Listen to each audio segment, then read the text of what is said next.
家好，欢迎来到 Learn Chinese on the Go。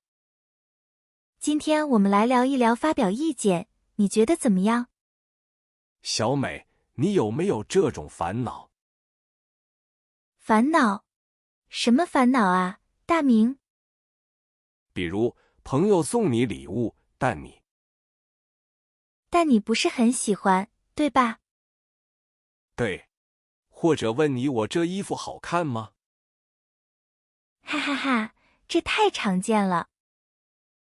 心里觉得不好看，怎么说？这真是一个大难题。你觉得怎么样？这话真难。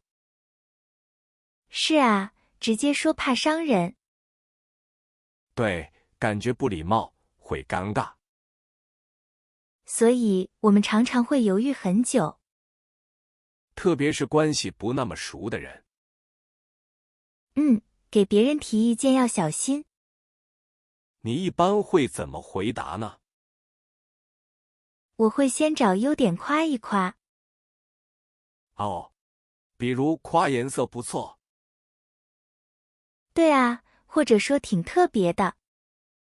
这也是一种策略，很聪明。然后再委婉地表达一下。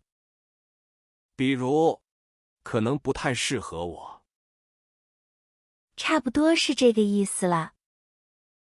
但有时候真不知道怎么开口。是啊，特别是关于做饭的味道。哇，那个更敏感，哈哈哈。别人辛辛苦苦做的饭菜，你能说太咸了吗？通常会说有点特别。有点特别，这糟糕。或者下次可以试试清淡些。这就给出了建设性意见。对，而且不是直接批评。这就是我们文化里的智慧吧。照顾别人的感受很重要。但有时候也想听真话。这就要看关系深浅了。对很熟的朋友可以说真话。即使是真话，也要好好说。比如，下次换个风格试试。对，语气和方式都重要。不然容易造成误会。尤其是我们说还可以。还可以到底是什么意思？可能就是一般般的意思。哈哈哈，太有意思了。所以要学会听言外之意。这需要多多的生活经验。对，和不同的人多交流，才能更好地发表意见。也能更好地理解别人。是啊，特别是职场里。职场意见更要谨慎。比如领导问你方案好吗？不能直接说这不行。对，一定要委婉地说。可以说有些地方可改进。哇，这真是一门艺术。是啊，要学会包装意见。我想起一个朋友的故事。哦，快点讲讲看吧。他给老板的方案提意见。结果最后怎么样了呢？他说太完美了，但……哈哈哈，这也太聪明了。老板听了当然也很开心。这样既表扬了，又提了建议。对，在中国面子很重要。这是很典型的中国文化特色。这样能保留对方的面子。意见才更容易被接受。那你有没有遇到过别人给你建议，但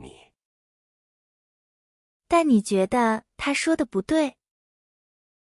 对啊，你通常怎么办呢？我通常会先表示感谢。然后呢？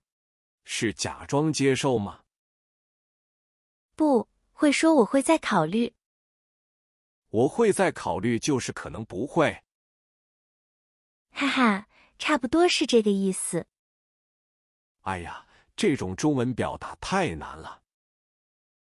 这可不是难，而是一种智慧。对，这也是一种情商高。比如俗话说良药苦口，忠言逆耳利于行，对吧？但现代人更爱甜言蜜语，尤其是不太想听真话。所以表达意见要更艺术。我突然想到一个情况。哦，那是什么情况呢？如果是给父母提意见，哇，那更需要技巧了。对，长辈的面子更重要。对啊，你可不能直接反驳。需要很小心的表达。比如先肯定他们的经验，再轻声提出自己的看法。这种沟通更需要耐心。还有不同年龄段的代沟。没错，这简直是另一门学问。是啊，需要好好研究一番。对啊，特别是在家庭里。和平相处很重要。还有在职场上呢。哇，那更是一门学问。比如给同事提建议。不能太直接了。会让人觉得不舒服。我有一次，哎呀，发生什么事了？我直接指出了问题。结果呢？他生气了。场面一度很尴尬。哈哈，我能想象到。所以要学会圆滑。对，学会委婉表达。比如先赞扬他的优点，再说说改进的空间。你这想法很好啊。如果再这样，会更好。这就是说话的艺术。没错，中文里很常见。比如差不多这个词。哦，差不多怎么了？有时候是可以，有时是不太行。哈哈，理解万岁。真的让人捉摸不透。这也是文化的一部分。话说，你觉得呢？像这种时候，怎么判断？靠语境和语气判断。对，还有表情变化。这就是非语言沟通。很多时候更重要呢。你说的太对了。我发现日本人也是这样。哇，真的吗？他们也很注重委婉。不喜欢直接冲突吗？对，避免直接拒绝。这和我们有点像。东方文化比较含蓄。比如再考虑一下。潜台词可能是不行。哈哈，太真实了。所以理解很关键。哎，说到这里，我想到，什么情况？如果对方坚持己见，哦，那会更复杂了。而且你又必须纠正。哇，这简直是难题。下次我们再好好聊聊。听起来很有挑战性。是啊，特别是职场上。职场上需要更多技巧。我有次建议被误解了。哦，具体是怎么回事？我想说 A， 结果他听成 B。这种沟通误差很常见。我那时有点太直接了。中国人表达喜欢委婉，可能是怕伤了和气吧。对，维护关系很重要。我就想，下次怎么说呢？可以先肯定对方观点，然后再提出我的补充。而是换个角度去建议。比如这个想法不错，但……或者我有个小小的想法。哇，这差别可大了。听起来更像共同探讨。不像直接否定或挑战。记得有次我朋友买衣服，发生了什么有趣的事？他试了一件很夸张的。你怎么说的？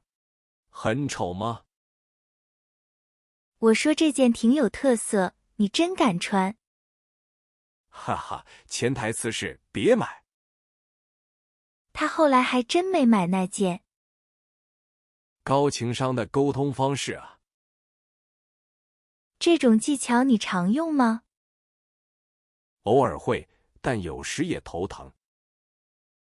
你觉得不好说是啥意思？不好说啊，通常就是不行。还有可能是还需要考虑。这词的弹性真大。你知道面子和表达意见。面子就是不要让人难堪。批评时尤其注意保留面子。这也是一种尊重吧。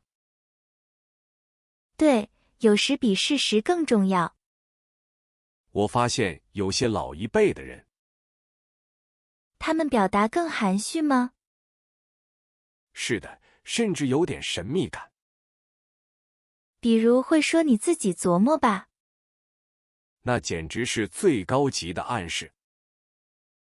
而且你还得自己领悟。哇，下次得聊聊这个。尤其是如何去琢磨呢？对，这可真是一门艺术。掌握好真是个大挑战。确实，需要多观察多体会。那我们下次再好好聊聊吧。哎，说到琢磨，我突然想到个……哦，快说说是什么让你琢磨呢？就是上次领导说你看着办吧。哈哈，这简直是最高指示啊！对啊，我当时就得好好琢磨一番。你怎么琢磨的？想听听你的分析。我先想他是不是有不满啊？或者他希望你主动些。也有可能想看我能力怎么样。所以啊，这背后学问可深了。比如我有个朋友就没琢磨透。结果怎么样？出了什么状况吗？他直接问领导具体怎么做。哎呀，这可真是有点直白了。领导脸一下就沉了，没再说啥。啊，这就是没给领导留面子啊。对，而且还显得他没主见呢。这句话里包含的期待很多。不光是执行，还得有创新。中国人讲话真的很有意思。他们喜欢留白，让你去想象。这跟我们讲究和谐的文化有关。避免直接冲突，寻求平衡感。是的，尤其在人际交往中重要。比如你看着办就很有智慧。说出来可能就没味儿了。就像你问这个好吃吗？对方可能说还行吧，你尝尝。他不是说不好吃，是要你体验。没错，这种表达很常见呢。你觉得这种含蓄交流方式在什么情况下会让你觉得困扰？比如，当你特别需要明确答案时。哇，那确实挺考验人的理解力。大家有没有遇到过类似情况？我发现这还跟报喜不报忧有关。哦，这是什么意思？能说说吗？就是报好消息，坏消息藏着点。哎呀，这是为了维持表面平和吗？有一部分是，也是为避免麻烦。对，也怕对方听了会不高兴。所以他们就选择了一种委婉。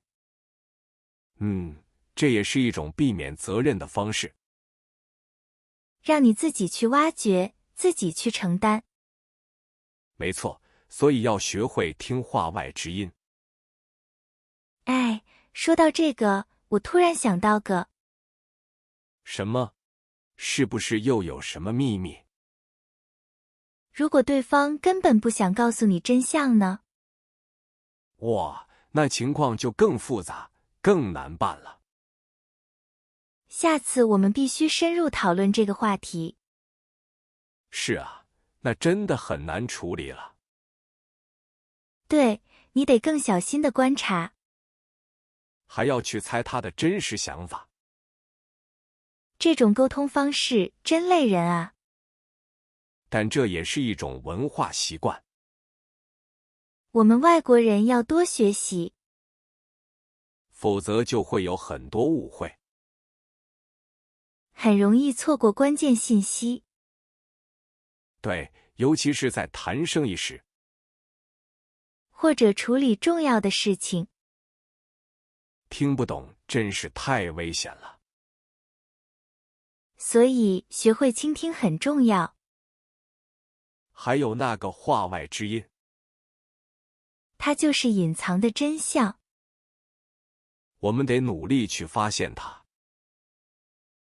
这也是一种高情商表现。的确，情商高才能做到。因为你需要很敏锐的察觉，洞察别人的内心世界。